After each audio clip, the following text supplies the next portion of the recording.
everyone. Thank you for inviting me, talking about this really fascinating topic, creatine and its potential positive effects and performance enhancing effects for soccer performance. My name is Robert Percy Marshall. I'm the team doctor of RB Leipzig. In the past, I've also been the team doctor of the Bundesliga team in Hamburg. I'm a specialist in physical and rehabilitative medicine, acquired a specialization in micronutrient and regenerative medicine, and have an additional qualification in sports medicine. Talking about soccer, that's basically my profession. It has been my profession for the past 12 years to enhance the capacity and the performance of my athletes. So talking about creatine, it's necessary to think in terms of energy homeostasis. So if we perform any kind of muscular or athletic actions, we rely on different energetic resources. So for short, very short, a few seconds lasting energy bursts, we rely on energetic phosphates like ATP or creatine phosphate.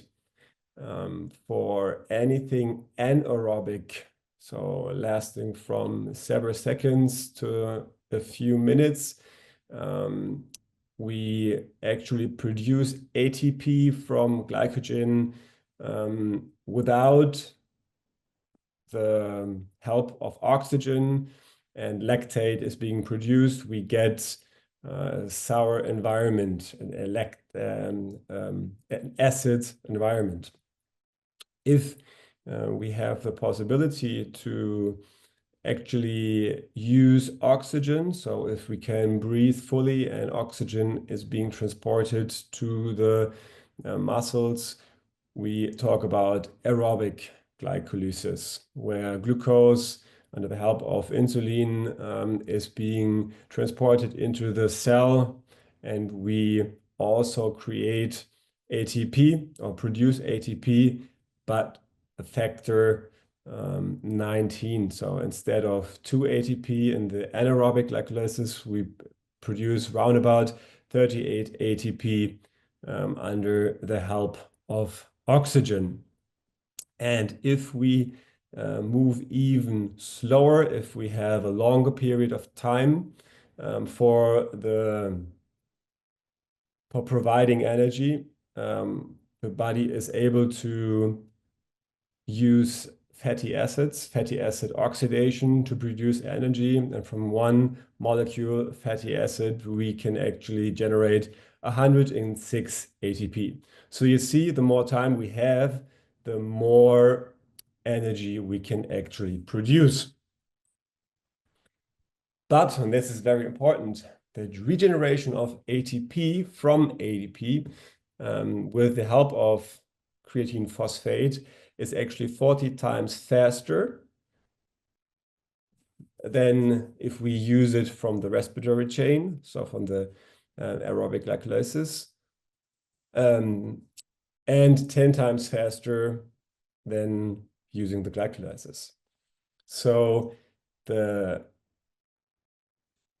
regeneration of ATP from the creatine phosphate reserves is much faster. So the more creatine phosphate that is actually intracellular available, the faster and more efficient we can regenerate. So to simplify, anaerobic lactic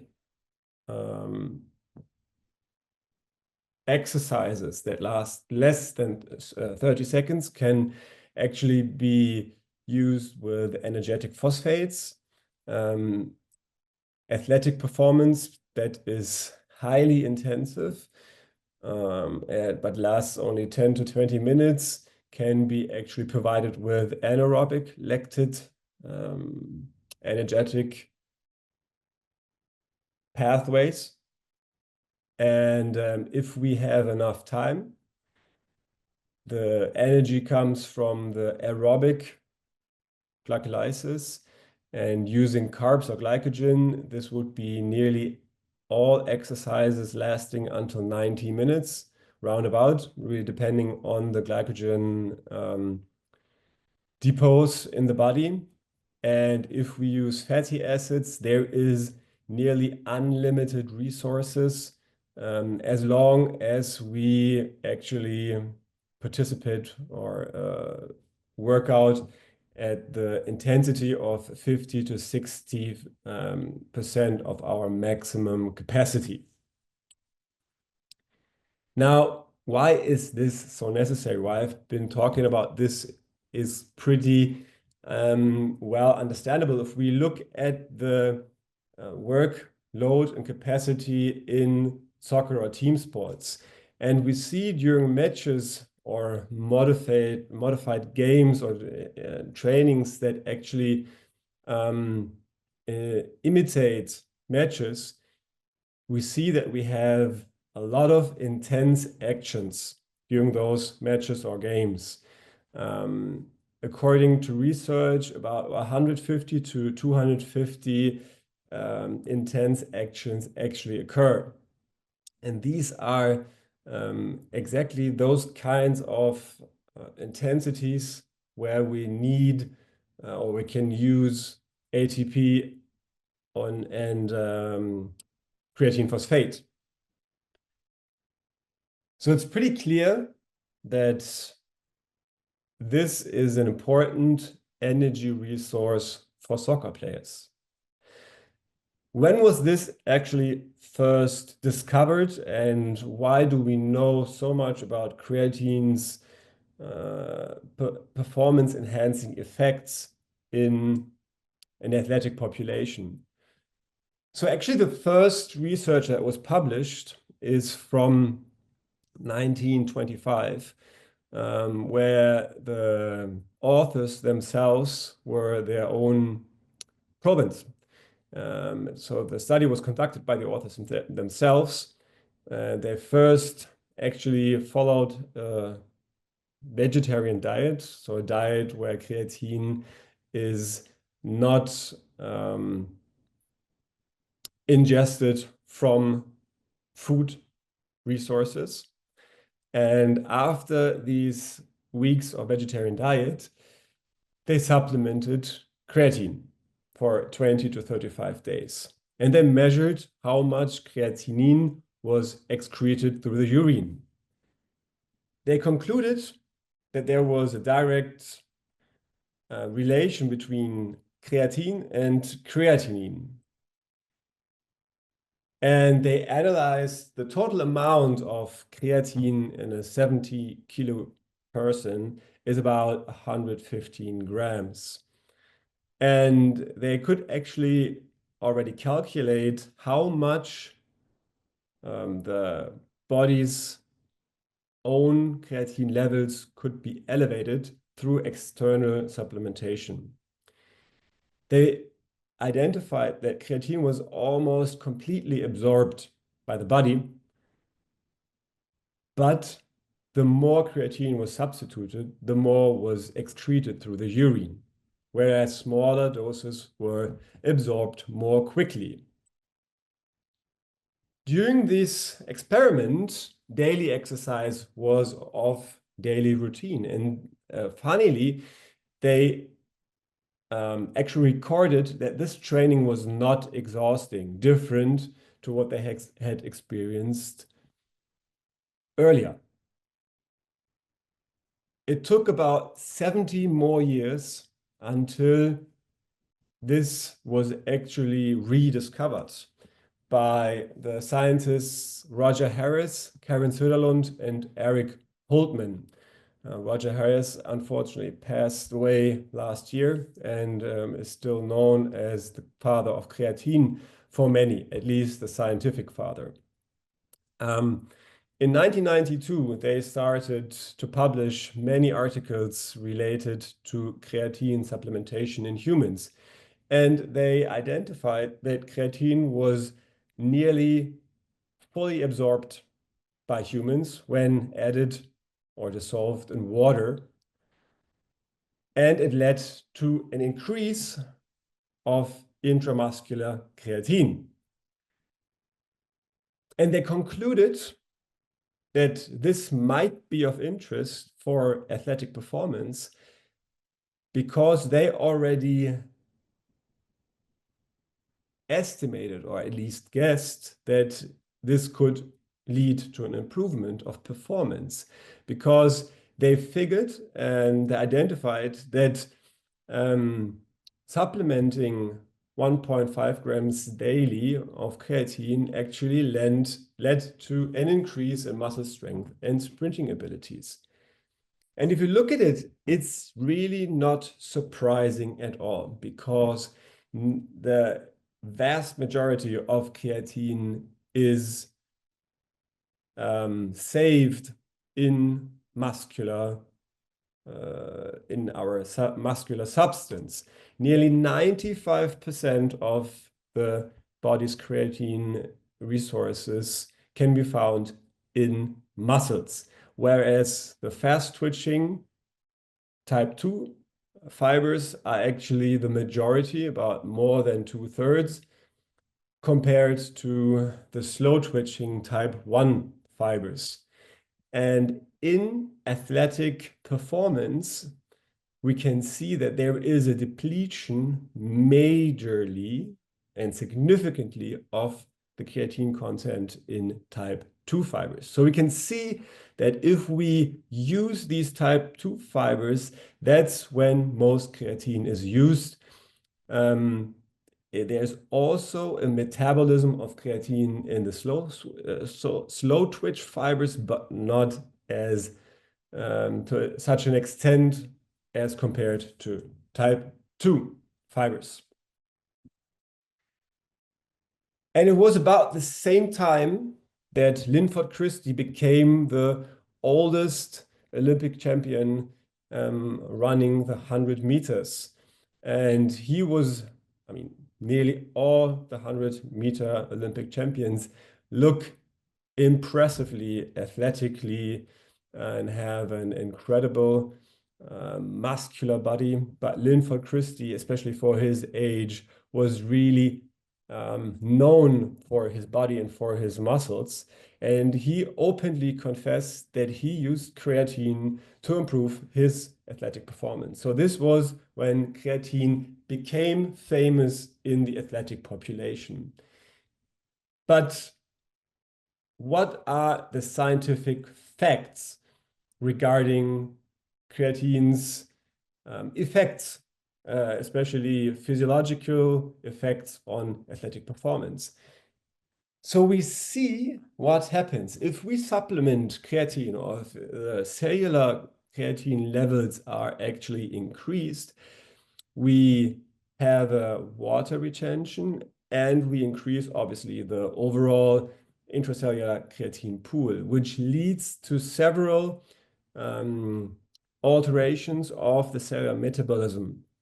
We have an increase of IGF-1, AKT, mTOR. So all those pathways are being activated that we need for an increase of myofibrillar protein synthesis, which ultimately leads to more muscles and higher strength.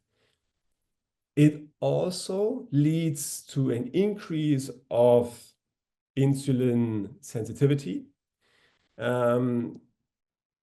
through the translocation of glutathione channels, and it activates muscular satellite cells. So it ultimately affects the regeneration after training. So the protein synthesis is increased. We have more energy availability, less protein breakdown, which ultimately increase muscular hypertrophy and physical performance.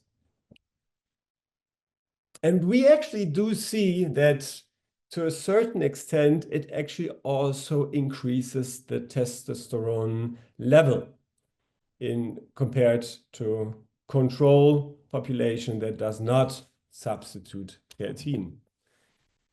So there are several anabolic effects known and performance-reducing factors attenuated by the supplementation of creatine. So we have, as I said, an increase of water content, stimulation of protein synthesis, stimulation of several anabolic hormones with a significant increase in muscle mass, and a reduction of cortisol levels under physical stress. But we also have a reduction of myostatin expression, a reduction of muscle damage, so DOMS is reduced, an improved glycogen replenishment, lower lactate acid increasement under anaerobic circumstances,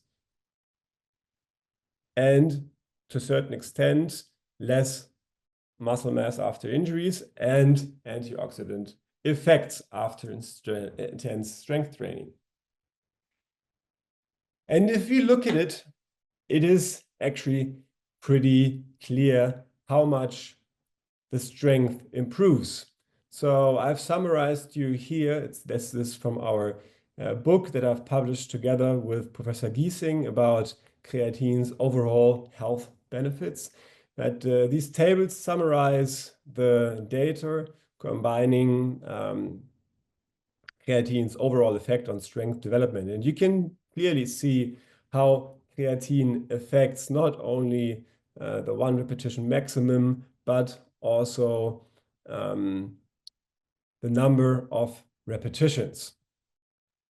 And this holds true for several different sports, team sports and single sports, mainly explosive sports, which is like sprinting, shot put, hammer throws, discus throw, so athletics, but also team sports, like I said, like football, basketball, tennis, handball, field hockey, and obviously soccer. Now, what's the data on creatine's supplementation in soccer athletes? So we can actually see that it increases sprint abilities in the 5-meter and 50-meter sprint, which is somewhat understandable if we think of it, because it improves the short sequences of energetic output, but no improvement in endurance. It also improves jumping performance after an intense preseason training compared to the beginning and the end of the preseason. And you can actually see that this, or understand that this is also explosive plyometric training, our actions are short, intense, athletic bursts. But as I said, creatine mainly or additionally affects the regenerative potential in soccer players. And this publication of the scientific work actually looked at what happens if we induce a certain fatigue in soccer players, like in a soccer match, and we have a look how much this actually affects their ability of producing force here in a half-back squat. And you see that actually the population, the athletes supplementing creatine have a higher force output, even if they are fatigued. And if you summarize the overall enhancements, you can see that there are mainly positive effects that are related to physical performance in anaerobic metabolism and less in aerobic. But there is more, and that's actually something that I want to show you within the next few minutes. There is a really interesting scientific publication on creatine in inflammatory bowel disease. And it shows, basically discusses the physiological pathways of the inflammatory bowel diseases, where cell adhesion and tight junctions play a crucial role. And obviously, this is also where creatine as a bioenergetic molecule holds an important meaning. And it seems like creatine activates the innate inadaptive immune response. And actually, this was shown in animals and humans to reduce the inflammatory responses in the gut. Why is this important? Well, we know that there is something that we call leaky gut also in athletes, especially if we have a performance that lasts more than 60 minutes. As we know, a soccer match is 90 minutes at a high intensity. And there are several additional factors that relate to it, like the altitude, the ambient temperature, fluid restriction, age, and fitness level. But we know for sure that there is an alteration of the gut in athletes. And it has been shown that creatine can actually help in an experimental level. So it might actually hold true also for soccer players. And so there is a possibility to actually calculate the needs of constant supplementation in athletes. And this is an algorithm that we have come up with for an individual calculation for athletic supplementation of creatine. There's one more thing that I want to quickly go through, especially the creatine's effect on the brain. To quickly give you an understanding, but if we have an injury or contusion to neurological cells, the nephrons, we have an inwards we have an intracellular increase of calcium, and it comes to mitochondrial dysfunction. Whereas if we have creatine, this actually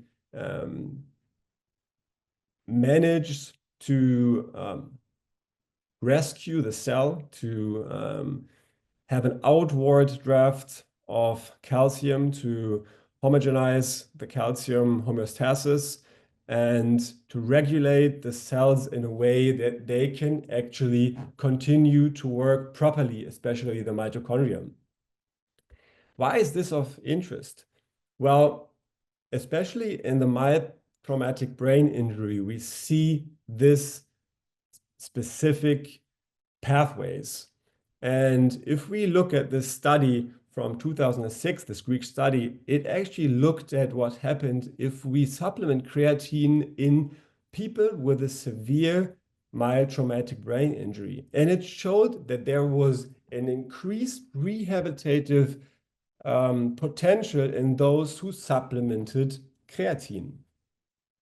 And this is supported by several animal studies of the brain, and to a similar extent also with studies on the heart. Now, why is this of interest in soccer players? Well, it can actually be an aid for energetic emergency situations, like we have it in a sudden cardiac arrest situation or during mild traumatic brain injury and concussions, which is actually something that we often talk about in the treatment of football players. So, looking at this, creatine and cognitive functions or brain in general, we have to differentiate between a preventive creatine supplementation and a therapeutic creatine supplementation. Preventive meaning to actually increase the stores before something happens, and therapeutic to start supplementation when something has already happened. And we see that creatine is not only able to prevent in an acute situation, like a concussion or mild traumatic brain injury, but also to prevent a cognitive decline under stressful situations. Here, under hypoxic conditions, where we see that actually the neurocognitive abilities are being preserved. And the same holds true for cognitive abilities under sleep deprivation.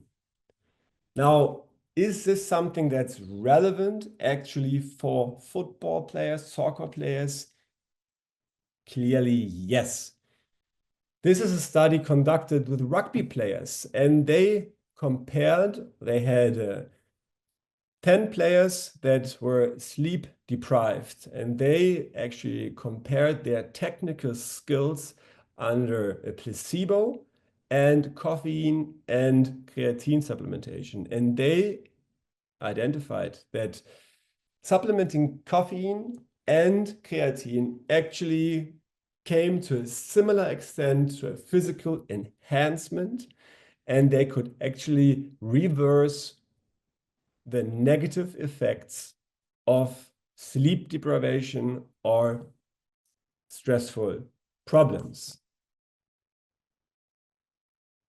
So there are very many specific positive effects of creatine on overall health. For soccer players, it is a safe substance to supplement. There is no increased risk for any kind of cramping or injury risks. It optimizes the recovery capacity. There is no change in endurance performance, but mainly on strength performance. We actually do see an increased cognitive performance in stressful situations like jet lag or sleep deprivation, something that we commonly see, for example, when we play at nights and the boys don't have very short nights. We have improved technical skills under stressful situations, a faster recovery from concussions, and there is no need for loading phases when we use it as a preventive agent. So we can actually supplement less without affecting the endogenous metabolic or enzymatic production. And it could actually prove to be a potential preventive agent to treat a leaky gut in athletes, or even help us to prevent sudden cardiac arrests in the athletic population. Thank you for listening to my talk. If you have any more questions, feel happy to reach out. You can see my emails right above or contact me on LinkedIn.